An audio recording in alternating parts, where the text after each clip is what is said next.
If you are asking what the next big game set in the Dungeons & Dragons world should look like after Baldur's Gate 3, Warlock may have given a pretty bold answer to that question. Because when I looked at the first long gameplay video shown at Gamescom, I did not see a turn-based RPG trying to copy Baldur's Gate 3. Instead, I saw a dark open-world game that reminded me a little of God of War, a little of Skyrim, and a little of the creative action games from the old days. But what actually makes Warlock interesting is not that it looks like any of those games. It is that it lets us use magic not only to damage enemies, but to change the rules of the world. Some of the ideas shown in the trailer look genuinely great, so let's talk in detail about exactly what we saw in this gameplay video, who Kaatri is, what Tasha wants from us, and whether Warlock could really be the next big Dungeons & Dragons game we should be waiting for. But before we begin, if you subscribe to the channel and like the video, you would really be supporting the growth of Fenralion Gamer. Let's get started. In the game, we control an experienced warrior named Kaatri. So our character is not a helpless person stepping into a magical world without knowing anything. Even at the beginning of the game, she already knows how to use different weapons. She has fought for years, and she has probably been through some pretty heavy things in her past. But Kaatri is searching for someone lost, someone extremely important to her. The developers have not yet said who this person is. We do not know whether it is a family member, an old friend, or someone else who changed her entire life. In order to find this person, Kaatri makes a pact with a powerful witch named Tasha, someone she absolutely should not trust under normal circumstances. Tasha gives her the power to use forbidden magic from other worlds. But we know that in the world of Dungeons & Dragons, pacts like this are never free. So to reach the person she is searching for, Kaatri may be risking not only her life, but directly her own soul. I think this is where the most important part of the story will begin. As Kaatri uses this power, will she grow closer to Tasha, or will she slowly try to break free from her control? At the beginning of the gameplay video, we see this strange relationship between Tasha and Kaatri. Tasha leaves a magical mark on Kaatri's eye that looks almost like a wound, and a connection is formed between them that seems not only verbal, but almost mental. When you look at the way Tasha speaks and that slight smile on her face, it is already clear that she is not a generous teacher. She helps Kaatri, but it definitely feels like she has another plan for why she is doing it. By the way, the voice cast is also pretty strong. Kaatri is played by Trisha Helfer, whom we know from Battlestar Galactica and Lucifer, while Tasha is played by Maggie Robertson, who played Lady Dimitrescu in Resident Evil Village and Orin in Baldur's Gate 3. Especially for Tasha, this feels like a perfect choice. Because from the very first scene, the character can give you the feeling of being attractive, fun, and I definitely should not trust this woman all at the same time. If she can speak inside Kaatri's head whenever she wants, then throughout the game, it is also possible that she will comment on everything we do and sometimes mislead us. The story takes us to an extremely dark region called Darkon. This is one of the places in the Dungeons & Dragons universe known as the Domains of Dread. Normally, these domains are surrounded by mists that are almost impossible to cross, and everyone trapped inside searches for a way to escape. Kaatri, however, enters this place willingly in order to find the missing person. What is even more interesting is that the Dark Lord who is supposed to rule Darkon is said to have escaped. So the Dark Ruler who controlled the land is no longer there, and the entire region is on the edge of collapse. The castles we see in the distance, the ruined structures, and the way people look at Kaatri with suspicion in the trailer may all be because of this. During our journey, a small imp named Skev will also be by our side. Skev will not only be the classic companion who constantly talks and makes jokes. Since he is native to Darkon, he will know the region and help us in some gameplay moments as well. But how much we can trust this character is a separate issue. After all, immediately trusting a creature that looks cute in Darkon may not be the smartest idea. One of my favorite parts of the trailer is that the game does not seem to want to constantly show us giant markers and say, "Now, go here. Press this button." When Kaatri enters a settlement, she can talk to people, hear rumors from the environment, and find side stories called mysteries. In the section shown, someone gives money to a beggar, and the beggar says that people are being dragged away through a nearby passage. This information is not part of the mandatory main quest. If the player wants, they can follow what they heard and investigate what is happening below, or they can simply continue on their way. The developers say the map will be kept especially clean and that every exploration point will not be marked in advance. Honestly, if they can really achieve this, it would be great. Because we are all a little tired of opening the map in open-world games and seeing hundreds of question marks.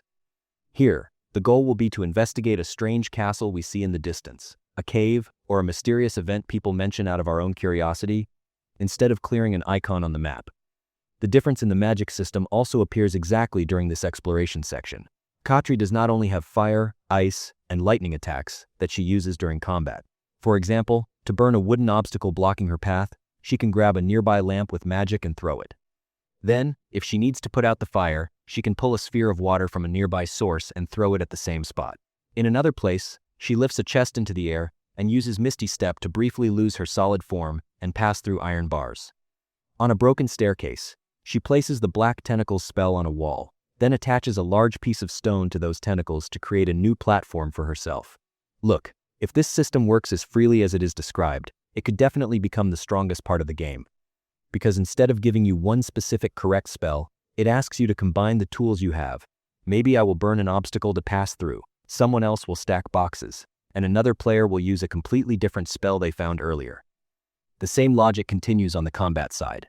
Kaatri can attack from a distance with the classic Warlock spell Eldritch Blast, use Gust of Wind to throw enemies or objects around, and lift creatures into the air with Levitate before slamming them into the ground. A spell called Tasha's Leash allows us to pull enemies and objects toward ourselves and then throw them somewhere else. The best scene is when Kaatri brings out a small ritual table before the fight begins and uses the necessary materials to make it rain. The rain wets both the enemies and the metal on the ground. When Kaatri later uses Witch Bolt, the electricity does not stay on just one enemy. It spreads in a chain between wet targets. And apparently, this was not a prepared cinematic. The developers say using the rain ritual is completely the player's choice. You can enter combat directly, or you can first change the environment in your favor. Since Kaatri is also a Pact of the Blade Warlock, she can instantly summon weapons like swords and hammers. So we will not only be a character who casts spells from a distance, we will use magic to create openings and then finish the job with melee weapons. The progression system of the game is also directly connected to exploration. In different parts of Darkon, there are sources of raw magic called raw magic. As we discover them, we will be able to improve our spells and unlock new features through our bond with Tasha. But they made a very interesting decision here. Some powerful spells will be completely optional.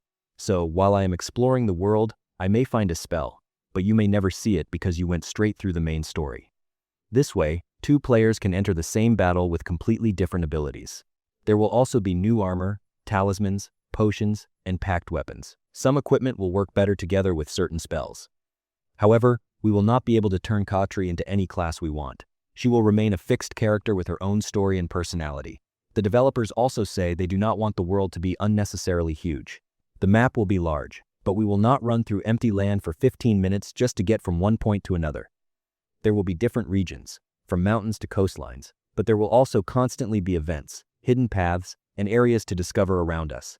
Of course, I also do not want to immediately believe everything shown and get overly excited. Because in the gameplay video, Kaatri uses exactly the spell she needs at the right moment for every problem. Since the trailer flows very smoothly, all of this looks extremely free to us, but we still do not know how freely the systems will actually work in the real game. Some animations also looked a little light and early in development, especially when large creatures take hits, they need to feel heavier. But according to the developers, the section we saw in the video was not even a mandatory mission. The player follows a side mystery by choice, sees a dangerous creature called Death's Kiss, chooses to run away instead of fighting, and later decides to fight another enemy guarding raw magic. Apparently, we will also be able to fight Death's Kiss if we want, but at that stage of the game, it may not be a very smart idea. Warlock also will not be an RPG like Baldur's Gate 3, where we roll dice, play turn-based battles, and completely change the story through choices. This is a single-player action-adventure game with RPG progression systems, so we need to set the right expectations. From what I have seen so far, the biggest advantage of Warlock, Dungeons & Dragons, is that it is not trying to be Baldur's Gate 3. It has its own character, its own style of gameplay, and a magic system that genuinely looks creative. The pact between Tasha and Kaatri could carry the story. Darkon could offer a very strong atmosphere, and the way spells truly interact with the environment could separate the game from standard action titles. But what I still want to see is how freely these systems work outside the special sections shown in the trailer. Will we be able to solve a random problem we encounter in the open world in 5 different ways, or will the game sometimes expect us to use the correct spell? Once we see that, we will understand Warlock's real potential much better. The game will be released in 2027 for PC, PlayStation 5, and Xbox Series X, S, but for now, no exact date has been announced. So what did you think of the first gameplay video? Does the magic system really offer something new, or did the presentation feel too prepared to you? Definitely share your thoughts in the comments. If you enjoyed the video, do not forget to subscribe to the channel and turn on notifications. See you in the next gaming news video.